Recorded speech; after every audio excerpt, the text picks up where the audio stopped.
Thank you very much, Dr. Ross. That was a wonderful presentation.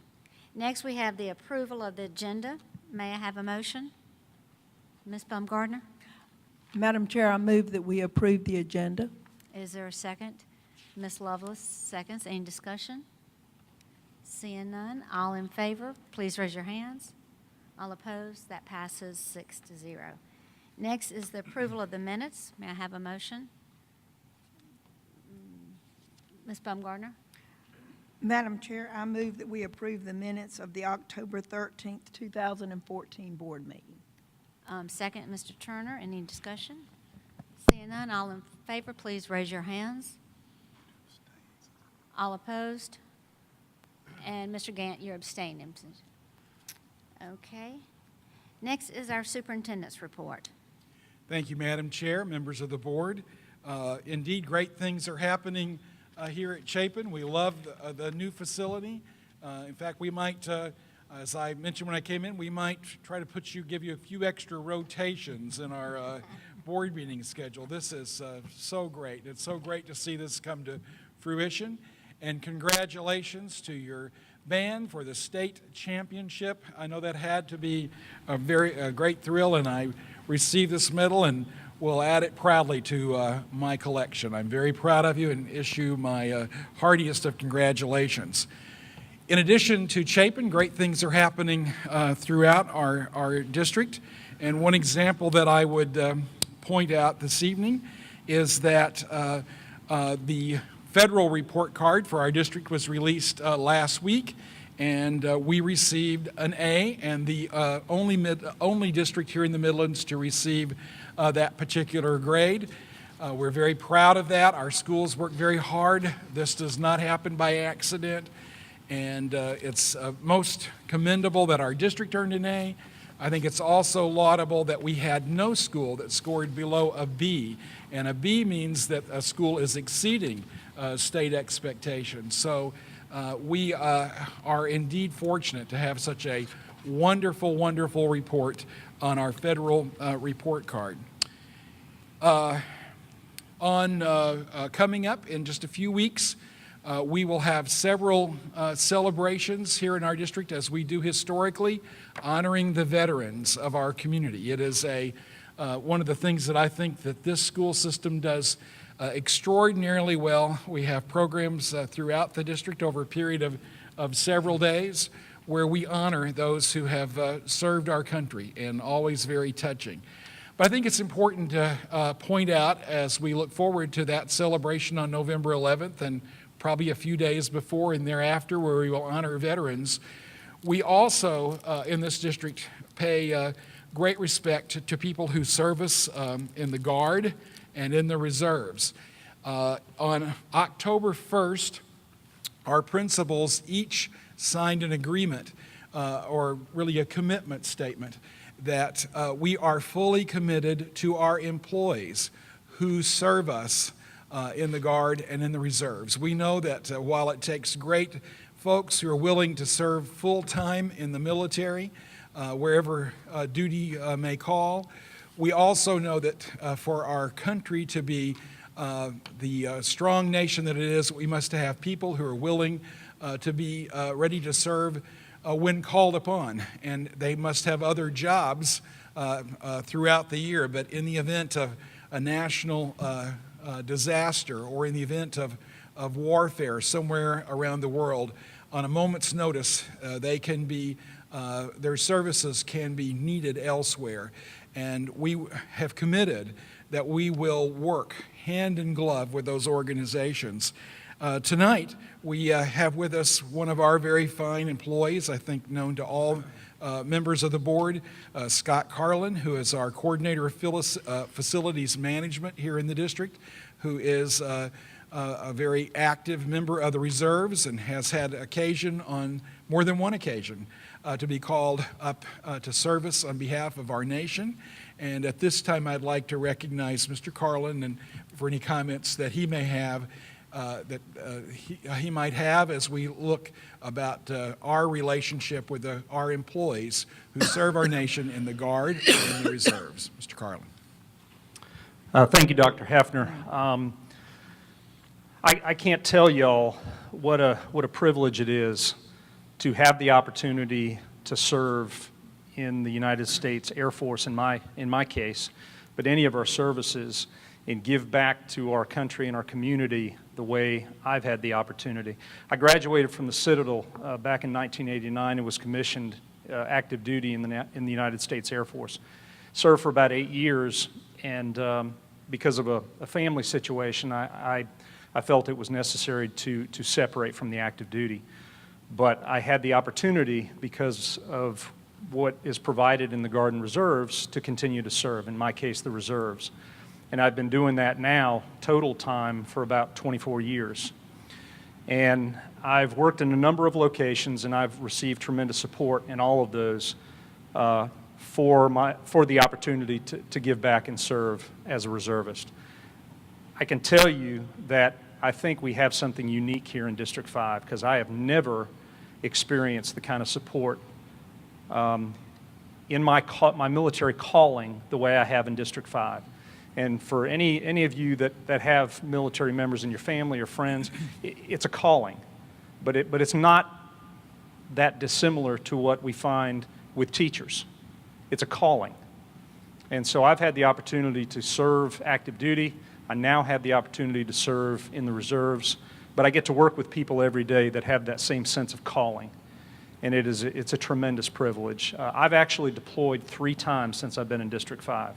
One was a 90-day deployment, one was a 6-month deployment, and this just recently, I deployed in September of 13 to March of 2014, and had the opportunity this time to serve as a squadron commander. So I brought 130 folks with me over to an undisclosed location in Southwest Asia. And fortunately was able to bring all 130 of those men and women back with all their fingers and toes. So it was a tremendous blessing.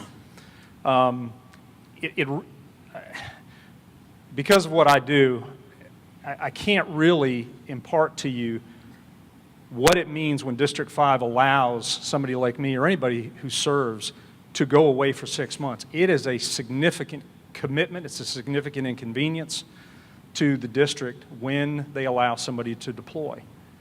And I just so appreciate Dr. Hefner. I appreciate the board, the executive staff. Coach, you put up with me being gone twice. Lynn had to put up with me being gone for the first 3 months of his employ here with District 5. 4 months. I'm sorry, 4 months.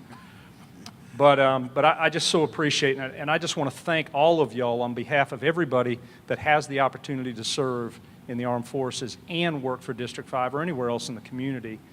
And just thank you for giving us that opportunity to serve in our calling. We don't normally get an opportunity to give back to our employer, but I do have a small token that I'd like to give to the board and the district at large. And let me grab it.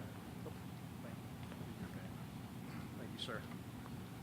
This is a United States flag that was flown on a C-17 from the location that I was deployed to into Afghanistan and back. One of our missions at my deployed location was what we called a multimodal mission. We were retrograding out equipment from Afghanistan, but also moving a lot of foreign military sales equipment into the theater where it needed to be so we could accomplish the mission.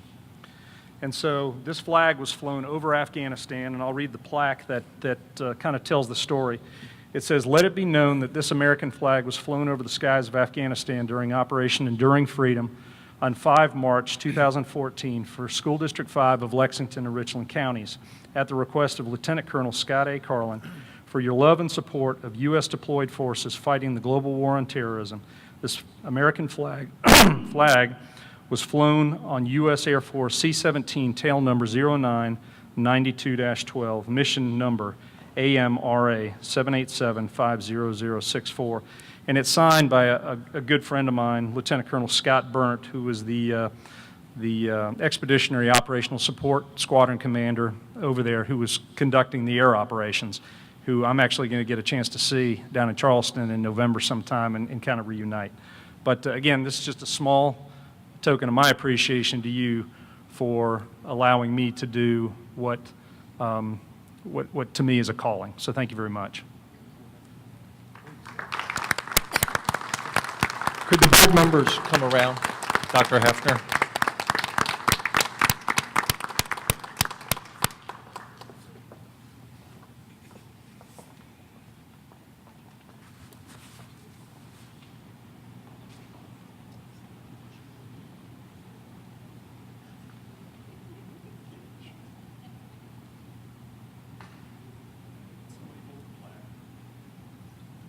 All right.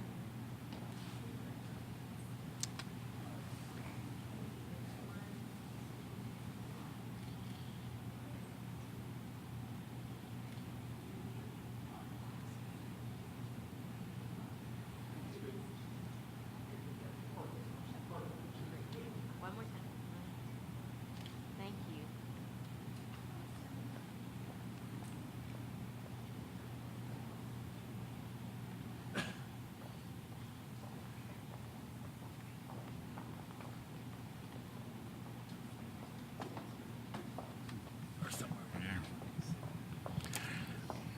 Thank you, Mr. Carlin. We appreciate you. We appreciate your service and that of all your colleagues. And you are indeed someone that we really value, respect, appreciate. And you set a very high standard for all of us with regard to our service commitments to one another. Thank you very much. At this time, we'll go to our monthly financial reports and quarterly capital reports given by our Chief Finance Officer, Lynn Richardson. Thank you, Dr. Hefner. It's really getting a little bit old having to follow up these kind of presentations and everything, and then we get back to reality. In Exhibit B of your board packet, there is our monthly financial report for the month of September, which means we are 25% through the year. And I will be glad to try to answer any specific questions you may have, but everything here is pretty much in order and right in line with of where we think everything should be at this point in time. Does anyone have any questions? Mr. White?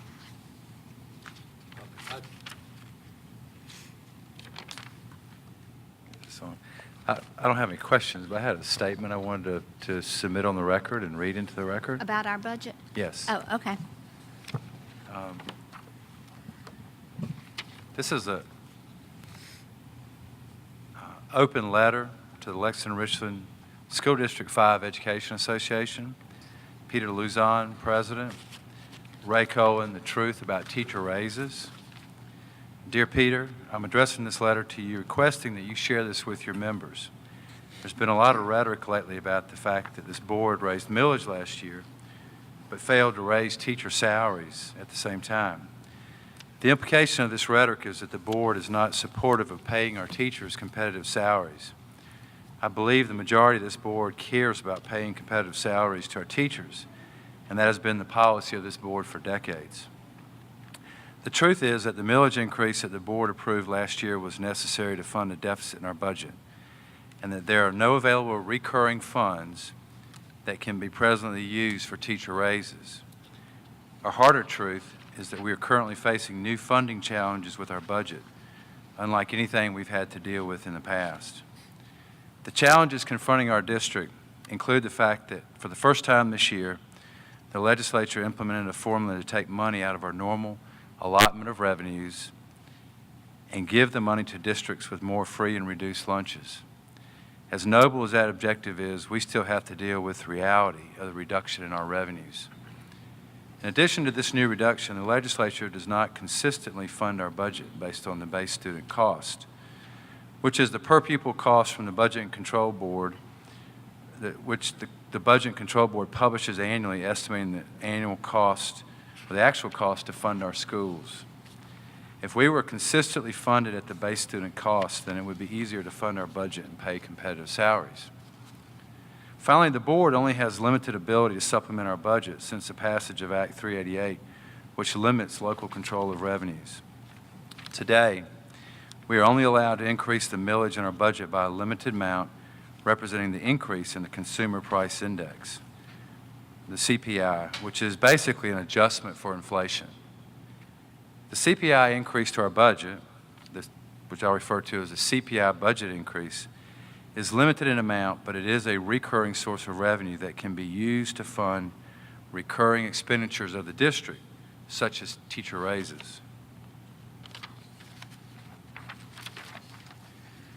In our June 23, 2014 budget meeting, the board had extensive discussion about the need for voting to approve the CPI budget increase for this year and the necessity of having to raise it in subsequent years in order to be in a position to fund teacher raises. Steve Hefner weighed in on the discussion and made it clear that due to the restraints on our funding, that it would be impossible to raise teacher salaries in the future if the board does not approve the CPI budget increase each year for our budget. This is not a political position, but the reality of our current circumstance. I would recommend that you and your membership review the video of our budget discussion if you want to learn more about the truth about teacher raises. The address of the video and the exact location of Steve Hefner's statement pertaining to teacher raises is noted below, and then I've got that set out in the letter. It's a YouTube link that can be easily accessed. And Dr. Hefner's comments start at 28:37 and run until 32, the address in the video. Based on Dr. Hefner's assessment of our current financial circumstance, a yes vote for our budget with the CPI budget increase makes it possible to pay teacher raises in the future, and a no vote makes it impossible to pay teacher raises in the future. At the conclusion of the discussion, the board voted as follows. Board Member Jim Turner, vote no. Ed, Board Member John D. Lovelace, vote Ed. yes. let's not go through that. Just skip to the next paragraph. That's the last paragraph. These are facts. I'm almost done. I mean, these are facts. The Board Member Ellen Bumgardner, vote yes. Board Member Robert Gant, vote yes. Beth Watson, vote yes. Ed White, vote yes. I hope this information helps your membership understand the truth about our ability to fund teacher raises in the future. Sincerely, Ed White. And I would also say, on the record, in addition to that, that's true of our staff. The rhetoric out there is aimed at teachers. There's another piece of information that's incorrect that's being misrepresented in the public, is that this board decided not to give teachers raises this year. This board did not make a decision about teacher raises this year. It was never presented to this board because the money's not in our budget. And I think it's important that people understand the reality we live with on a board. And I've encouraged Peter to send this to his members, and I hope that they will take time, and I hope the public will take time to go listen to that budget discussion and try to understand the truth about our ability to not only fund our budget, but to pay our staff, all of our staff, in addition to teacher raises in the future. Any other questions about the budget? Okay. The quarterly capital reports, Mr. Richardson? Thank you, Madam Chair. Exhibit C, I have 3 reports for you that I'll touch upon briefly and be glad to answer any questions that you may have. The first report is begins with Fund 584, which is our 2013-2014 capital budget. And on the very last page, you'll see we have a remaining balance of approximately $799,500 from all those projects. And we'll, excuse me, immediately following my giving you these numbers, we're going to do a quick presentation for you to see where your dollars have gone. Mr. Carlin will be providing that for us. Anybody have any questions on that one? Mr. Turner? Mr. Richardson, on that last page that you referred to where the $799 is there, has any of the money from that 2013-14 capital budget, has any of that been able to be carried over to 2014 capital project, or is it all just being held to complete unfinished 2013-14 projects? Very good question. What we typically, what we started doing, at least since I've been here, is we'll close these projects out as the projects finish, obviously. And we haven't completed those yet. But once those are completed, if there's any funds remaining, they will go to the projects in the current 15 capital budget. Okay, thank you. Are there other questions? Okay. The next one you have is Fund 585, which is our current year capital budget. And we've also had a lot of work going on during the summer, but you can see on the last page that we have approximately a $3 million balance left there. Any questions? All right. And last but not least is our referendum project. That's the one that begins with Fund 535. This also, and I think I brought this to your attention back in July, but this one also includes some funding from previous capital budgets that we have transferred to help fund the new middle school that's currently under construction. But overall, we've got approximately $9 million remaining that hasn't either been spent or encumbered. And as these last few projects clear up, obviously, we'll be closing those out as well. Mr. Turner. Ms. Richardson, I believe I've got this right. I'm not sure which page it is, but if you'd go to the new middle school one, and let me ask if you just answer this, but That's on the second page of this report. I must have dropped these on the way. But towards the bottom of the page, it has project moved to 536 fund. Did you just address that as to what the 536 fund is, and what does that mean? We just gave it a new fund to stand alone, obviously because it's the newest project and it's ongoing. And that's where we've moved previous bond or previous capital funds into this fund to help pay for this new middle school. That's what that is. Okay. Thank you. Any other questions? Any other questions? I would like to call on Mr. Carlin to give you a brief overview of some of the work we've done this summer so you can see some of the before and after pictures. Okay, terrific. Hello again.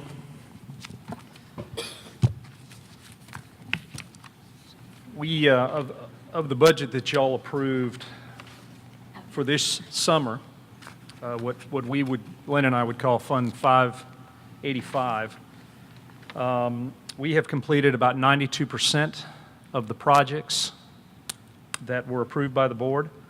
I will tell you briefly about the projects that are either still in progress or are pending.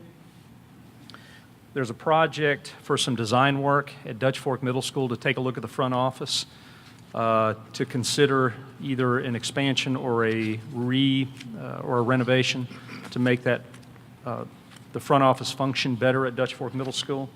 We're anticipating having our first design meeting on that this week. We're in the progress of, and we will be all the way through the year, refurbishing gym floors and taking those all the way down to the wood, bringing them back up, painting them, and recoating them. Not all of them, but some of them. That work is continuing. We're still in the process of constructing a sign at Spring Hill High School.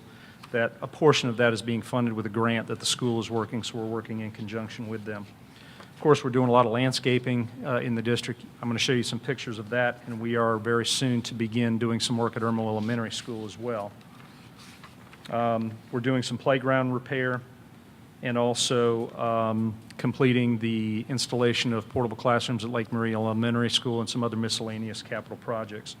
The ones we have pending right now include a parking lot for the front of Chapin Elementary School, doing some playground enhancements at Oak Point, and then also enhancing or bringing actually up to standard the athletic fields at Spring Hill High School. But again, of that, 92% are complete. I'll be glad to answer any questions about any of those projects. If And if there are no questions, I'll go into showing you some of the stuff we've done. Okay. Okay? Hearing no questions. I have a toy here, and I'm going to try not to hurt anybody with this. Mark, if you go back just for a second. You've had a chance to read this, but I don't think everybody maybe in the crowd or in our community fully appreciates the support that this board has given to district facilities in this school district. You know, it's easy to get behind a bond program and build wonderful new facilities like we're in tonight, and everybody can get excited about that. What's hard is once you build those facilities, to put the money back into them to keep them quality facilities. And I think Ben Franklin says it best here. And that's the standard that we have set for ourselves within facilities operations, and we intend to meet. So without, oh, Mark, you want me to do this? You see if this thing works? It's on, it works. It's on. And it was not on, and now it is on. Okay, there we go. Did a lot of painting this summer in the district, but we also did some work on the exterior of some of our facilities. This is just an example of Ballantine where we cleaned up that decorative trim, that stone trim on the outside, and you can see that in the picture there. And oh boy, what did I do? Just say next slide. Okay. I am not equipped to deal with this. Next slide, please. And I'm gonna kind of move through these because there's a bunch of slides, but by all means, if you have any questions, please stop me and I'll be able to answer any questions. We did some painting to enhance the inside of Ballantine Elementary School. It was an ugly institutional, I think it was an ugly institutional gray, and we've introduced an earth tone color to kind of brighten things up in there. So. Did a lot of flooring work in the district this summer. This is at Dutch Fork Elementary School, and that's the looking out of the entrance to the media center. Next slide.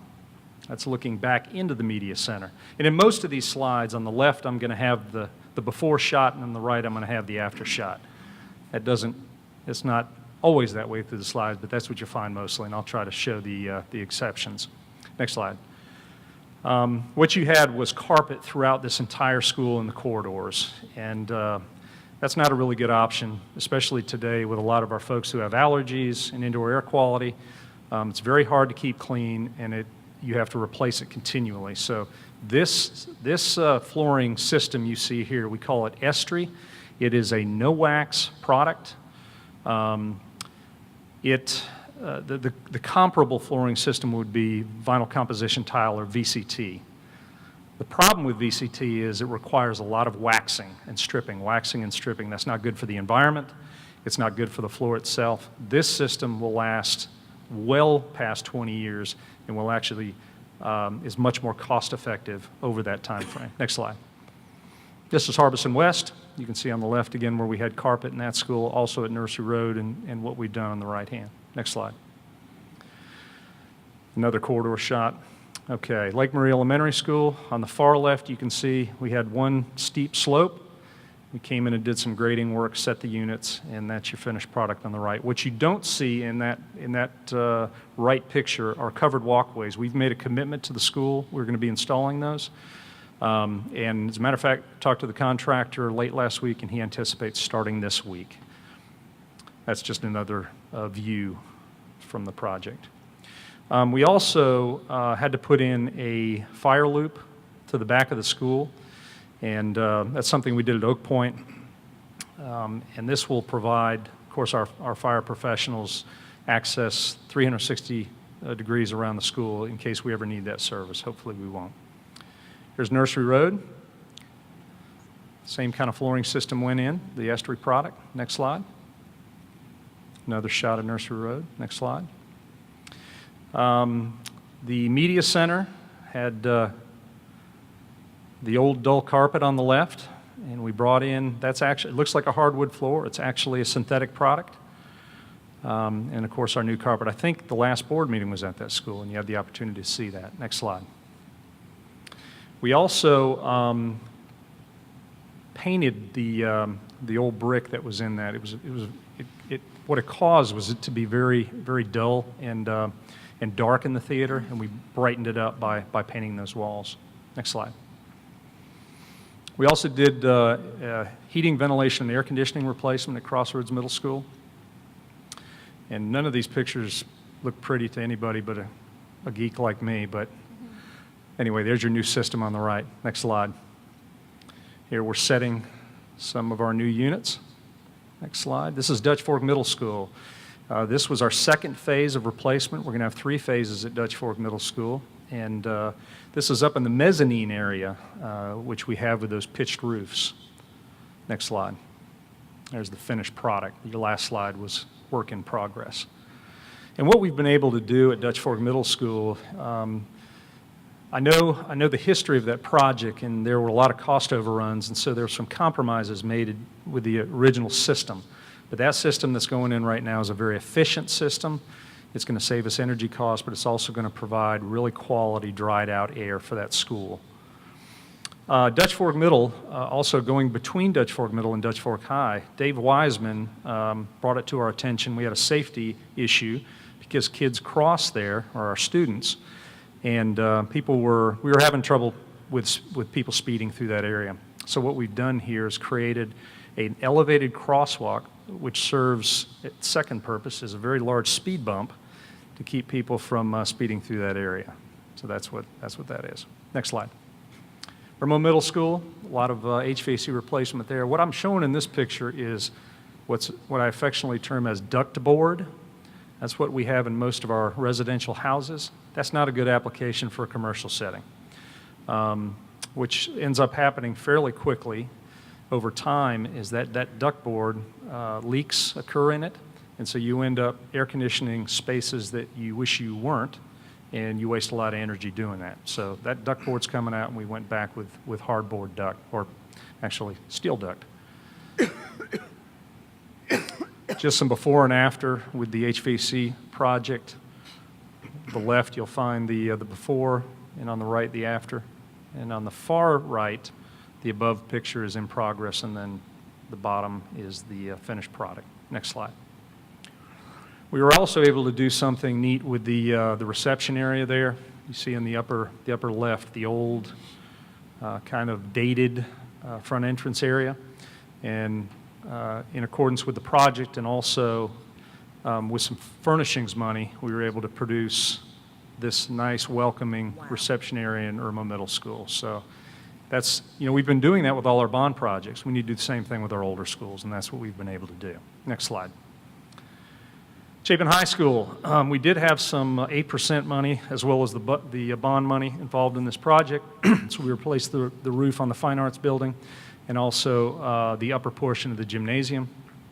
Again, you see the work in progress, top left, and then on the right here, the finished product. Now, that right there is not a really aesthetically pleasing portion of Chapin High School. However, if you go to the next slide, this is going to get shielded, although we do have a nice new roof there. And again, I'm the only geek that likes that because it's neat roofing stuff. But the covered walkway that's in front of the parking lot just adjacent to the gymnasium, you're going to have that same product in front of here, and it's also going to have a series of baffles up top that will block that roof line and really make it look attractive from the roadway. Next slide. Did a little painting. You've got brick mostly on the outside of all this new school, but you do have some concrete block areas. We went and painted that up to make it match the brick look. Next slide. Dutch Fork High School.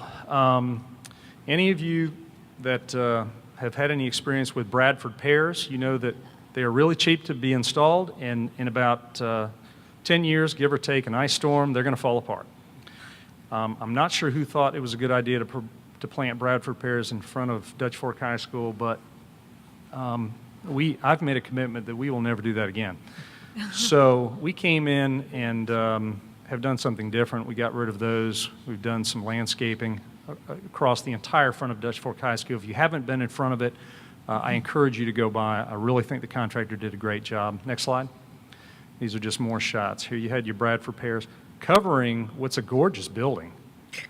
And then you see on the right where you can come in and do some low-lying landscaping and open up the front of that school face. This really shows it right here. You see how it was all covered up, and then here we coming back with some low-growing but good-looking landscaping and opening up that face. Next slide. This is the far left side of the school as you're facing it from Old Tamer Road. Again, just opening up that pretty face of the school. Next slide.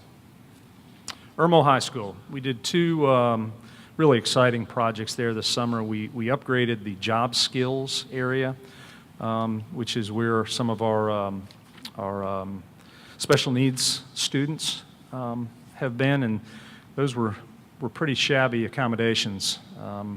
Next slide. This is our work in progress, and you can see our finished product there, and that's much more of a high-quality kitchen, commercial kitchen-looking facility that they're going to have an opportunity to work in and learn those important skills. Next slide. We also have some work to do up in our science areas. This was a particularly bad science prep lab area. You can see what it looked like before, the gutted area, and of course there's our finished product. And I think the next slide has two other shots of that finished product. Next slide. Oh, that's it. Any questions? Wow. So that's what your investment's going to. That's great. Any questions or comments for Mr. Carlin? Well, I had a heard. quick comment. I thought the landscaping looked really good, what y'all did with the front of Dutch Fork High School. Yes, sir. That really, I think, added a lot to the appearance. I think we have done a marginal job in the past with curb appeal, and we're trying to turn that corner. And let's face it, our constituents out in the community have a lot of options these days on where they're going to bring their students, and a lot of people make decisions on how things look, and we need them to look as good as they can, and so we're committed to make sure we do that. Mr. Gant. I just want to make one comment, kind of a combination comment, but I would agree the transformation in some of those schools, and those pictures at Dutch Fork High School are less than a week old. Yes, sir. I watched that happen, and it's very, very amazing. And I think the improvements we see throughout our district is what our community has come to expect. And I would commend your office, Mr. McAllister, with using 8% monies, the bond monies together, and to wind up in facilities that we do a lot at the same time to achieve those goals. And this is a little bit outside of where we are, but not much. This is directed to Mr. Ross. Mr. Ross, I cannot believe the facility I'm sitting in tonight. I know you can't either. I never see your face without that same smile on it, and it has a lot to do with being here. But I wanted you to know, I think this board realizes, the voters realize that this project started a long time ago and is so close. I looked at the budget numbers in our bond recap tonight. It's so close to the end of the project, and I want to commend you and your faculty and staff, but most of all, I want to commend your students, some of who are here tonight, for persevering through a lot of situations to get to where we are right now, and the future is just around the corner. And the sign behind you talks about hats off, I can't read. To the marching band. To the marching band. Anyway, this is one of my favorite hats. I brought it tonight because I want to tip my hat to you at Chapin High School, and especially your students. Mr. Carlin, thank you for those pieces that you're adding. I love the cover-up effect. I can't tell you, one of my little curb appeals when I see a nice new, brand new building, and all I can visualize sometime is the air handler on top of the building. Yes, sir. So as you see those, just know that I'll support you in getting rid of that site. Okay. I understand. And I'll get up on the roof and admire those beautiful pieces of equipment. Right. Thank you very much. Thank you. Thanks. I just want to make Ma'am? a Ms. quick Baumgartner. comment, because I do think a lot of times with the new renovations and we look at it, and if you're taking some of these old schools and made them look brand new in many of the areas, and that's exciting. And just thank you, Mr. Carl. Well, thank you, because, none of that stuff can happen without dollars. And, the reality is, if you don't make the commitment to put it back into those facilities, I can bubble gum and Band-Aid them for a few years, but you know what? Eventually, your capital investment it doesn't just decrease linearly, it decreases exponentially if you don't maintain what you have, particularly in your roofs, your HVAC systems, any of your, what we call the exterior of the facility, the envelope of the facility. And you've made that commitment, so we're happy to support. Ms. Carlin, Yes, ma'am. I have a question. The Lake Murray Elementary School, when we were looking at the portables and you mentioned that some awnings were going up, Yes, ma'am. when we have the new middle school and we'll move some of the Lake Murray Elementary School students, I guess it's the fifth grade, is that right, Dr. Hefner? So the fifth grade will come out of Lake Murray Elementary School. Will we still need the number of portables that we have? Have you already calculated for that as far as putting these awnings up? Ms. Thompson has been looking at that and what that is going to alleviate with the new middle school. She's still pretty convinced. We won't need all of them, but you have right now some portables in the teacher's parking lot, and I'm looking forward to getting those, getting rid of those as soon as possible so we can open back up that part of the facility. But the ones that we've just put in behind the school, we're more than likely going to need for a while. Okay. And also, thank you very much for showing the before and after pictures. I think that's very helpful for all of us to see, and that was great. And I would love for us to continue having this segment. I think it's important. As you mentioned, we're making an investment in maintaining the investment that we have already made. Yes, ma'am. And I think that's very important. And finally, the Irma Middle School front office is just amazing. That is so exciting. As Ms. Bumgardner says, it's very exciting for these older schools that we're not included in the bond referendum, but we're able to give them a bit of a facelift. I think that's very important, but that is just amazing. Thank you. Yes, ma'am. Any other questions or comments? That concludes the superintendent's report. Thank you, Mr. Carlin. Thank you, Mr. Richardson. All right. And thank you, Dr. Hefner. Next is our public participation.